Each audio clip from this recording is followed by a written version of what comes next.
చదువుకున్న అమ్మాయిలు కూడా ఒక్కొక్కసారి ఎంత బుద్ధి తక్కువ పనులు చేస్తారంటే వింటే కోప్పడాలో బాధపడాలో అర్థం కాదు అసలు నాకు.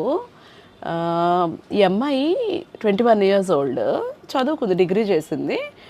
అన్వాంటెడ్ ప్రెగ్నెన్సీ వచ్చింది. తను వద్దనుకుంది ఆ ప్రెగ్నెన్సీ. ఇదంతా ఎప్పుడు నవంబర్లో. సో నవంబర్లో పాజిటివ్ వచ్చింది, అంతేనా?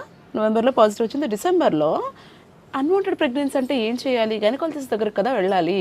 20 రోజుల పాటు పపాయా తినింది, పపాయా జ్యూస్ తాగింది, అబార్ట్ అయిపోతుంది అనుకుని. ఓకే, సో బ్లీడింగ్ అయింది, డిసెంబర్లో ఆగిపోయింది. మళ్ళీ ఇప్పుడు 5 days నుంచి హెవీ బ్లీడింగ్ అవుతోంది అని చెప్పి నా దగ్గరికి వచ్చింది. ఇప్పుడు స్కాన్ చేసి చూస్తే అది ఇన్కంప్లీట్ అబార్షన్. అబార్షన్ ప్రాసెస్ అనేది కంప్లీట్ అవ్వలేదు. ఇది చూసారా, బిట్స్ అనేవి ఉండిపోయాయి.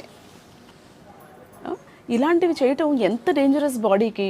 ఒక్కొక్కసారి సెప్సిస్లో కూడా వెళ్ళిపోతారు. అంటే ఆ ప్రోడక్ట్స్ అట్లాంటివి ఉండిపోయాయి అంటే అది సివియర్ ఇన్ఫెక్షన్కి కూడా లీడ్ చేస్తుంది.